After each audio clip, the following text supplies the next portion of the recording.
Hey, I'm so happy you're here.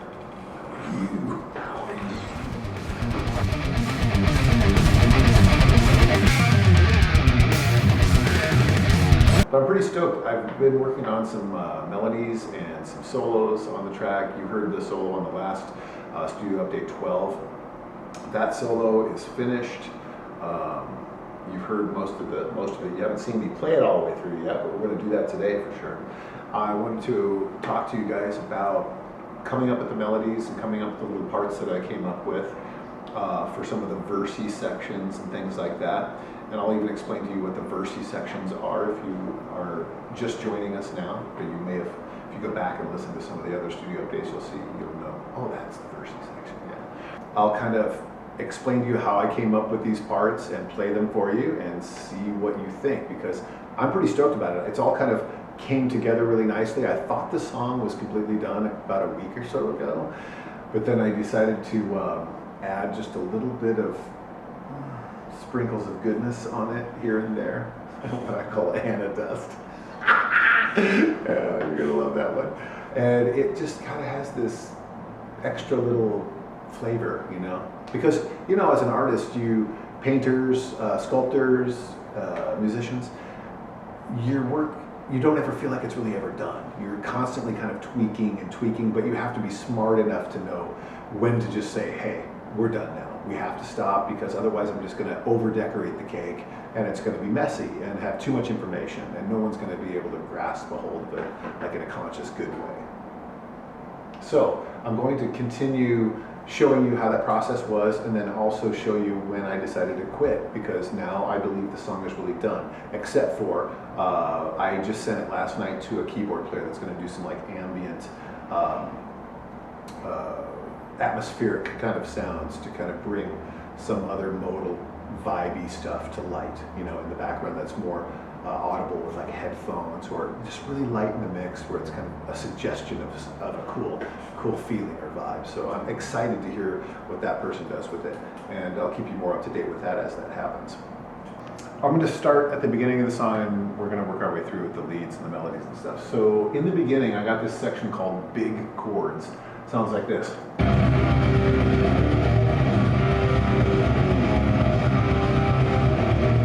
Hence the name, they're big chords. Just super.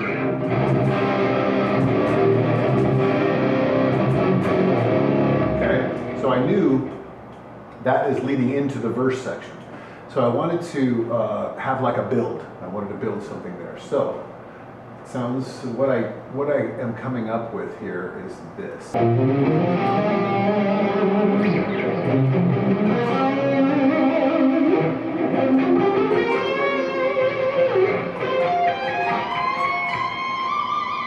Kind of like octaves of it, but something that builds nice. And I think that really works well there, bringing a presentation into that first verse melody. So it's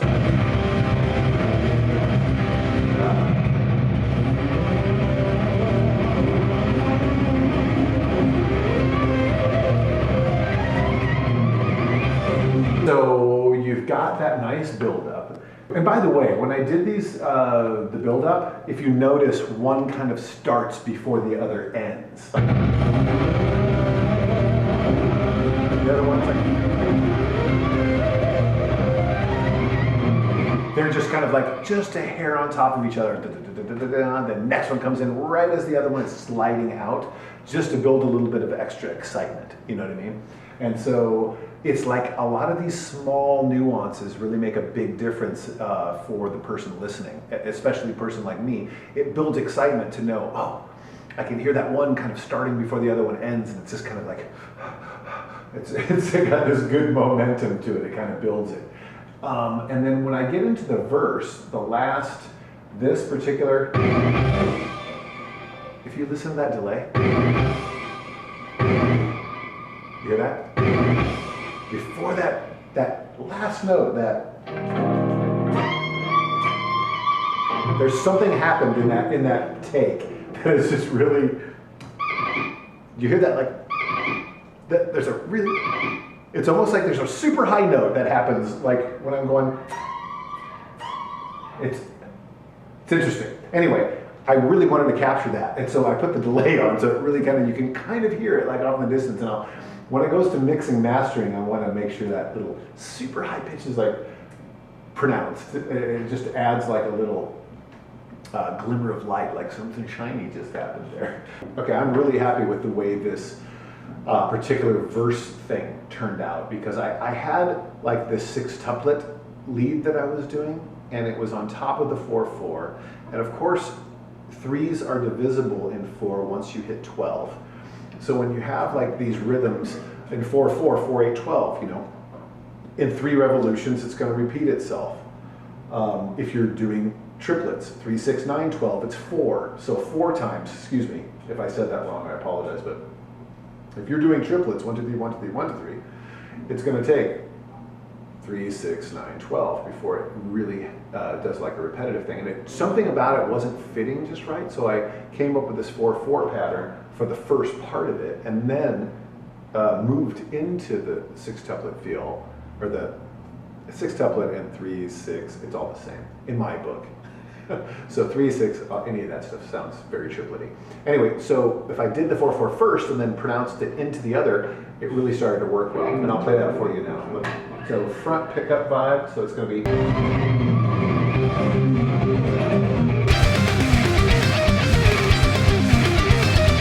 Okay, so that vibe.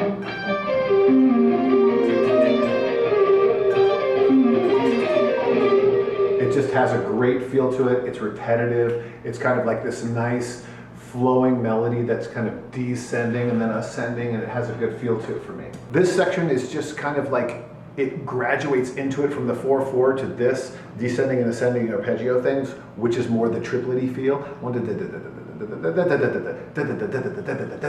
It kind of has that feel, but I'm not accenting on any of those. I'm just letting it flow, and it kind of gives it this really like cool motion of the ocean kind of a thing. So here you go.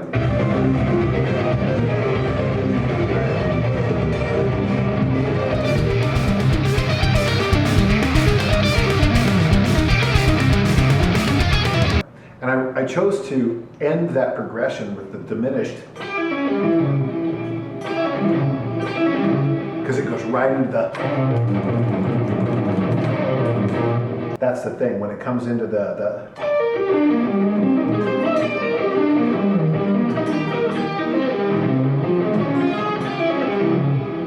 very cool, kind of like leaves a question mark in there, like, whoa, kind of, we took a slight left, I didn't see it coming, but there it is, and now there's like this little kind of like question mark, kind of like, ooh, what's that, kind of mysterious. So the next section is verse number 2, that has to do with any leads or melodies. Now, of course, these are verses to me. This is where a singer would be singing, like, and giving you the verse part. That's why I write in that structure of like, if there was a vocalist, because I love that structure, because it gives people something to hang on to. There's something that repeats, and then you give it slight embellishments to make it interesting, so it's not just the same thing over and over.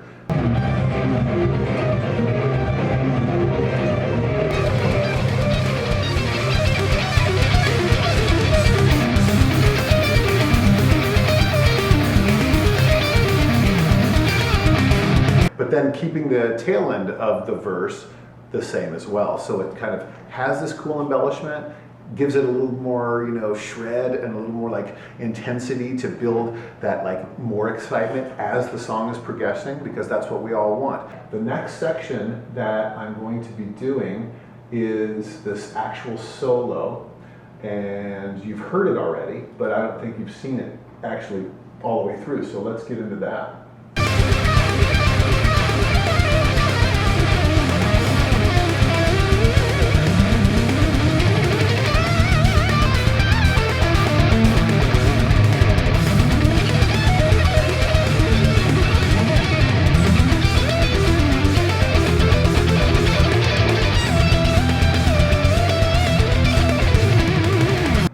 This is after this huge like bridge section that I call the movement. It's called the movement is what I named it.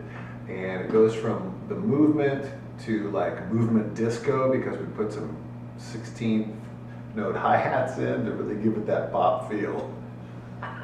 And then there's like some diminished riffs,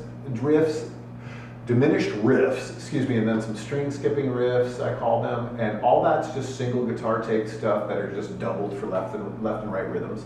There's no leads or anything on there. There might be like an octave, like little embellishment like you hear here. So like you hear that first two, and then like an octave.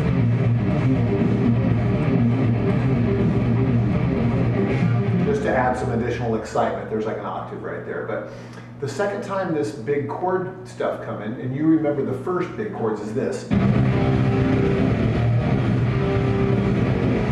Okay, so I let that breathe the first time through, and then the second time through I did that build, you know, the...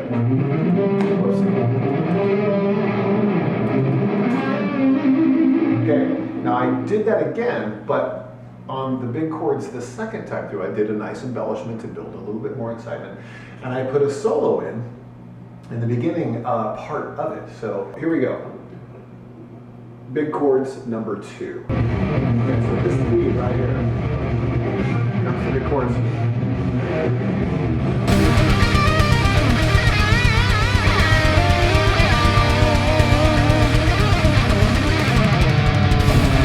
So here's that harmony with it. I'm going to point it out to you and I'll actually play it. So just the harmony.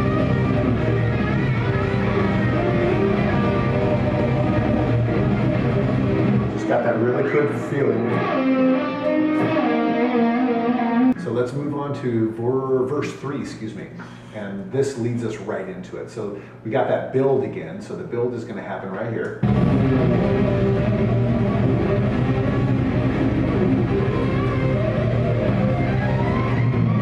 And before this starts, I want to mention, this is the third verse. So it's going to be similar but embellished. And this particular one I am most fond of. That's why I saved the best for last, in my opinion, because of the fact that it has that triplet feel prior. So I took the 4/4 of the... Whoops. I took that, 4/4, and then I popped in this 1 2 3 1 2 3 4 1 2 3 4 1 2 3 4. It's not triplet, but it's this 1 2 3 4 1 2 3 4. And kind of timing's just different on it. So it's like a.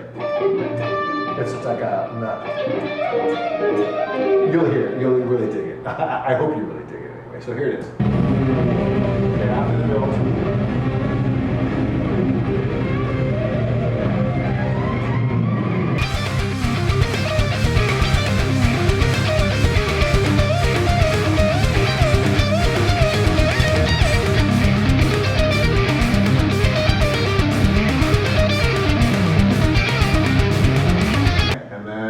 We're getting close to that cool outro that was inspired by the photo of me and Anna Maria. Okay, here we go.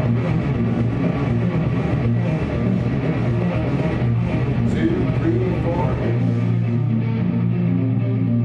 There's that dancing melody. I think you're really going to enjoy it. I had a fun time playing it. This is the little Anna dust I was telling you about. So it sounds like this.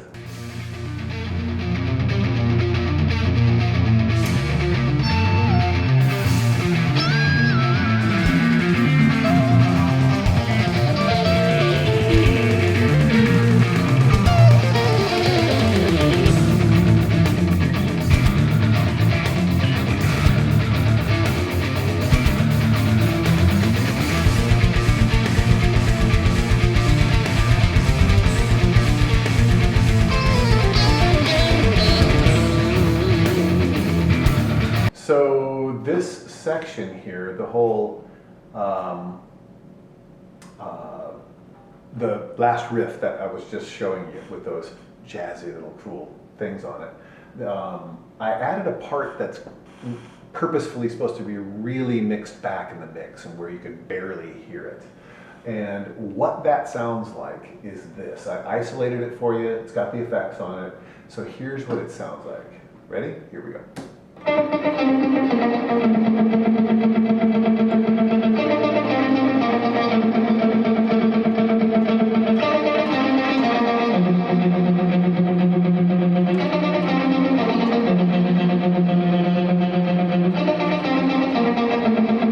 So that's happening, and the other part that's happening the harmony to it sounds like this.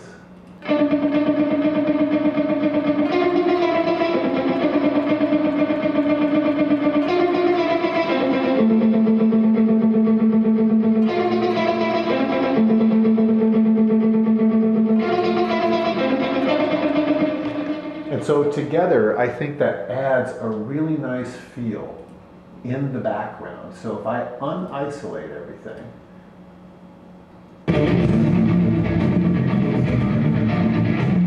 so I turned it way down, now I'm turning it up.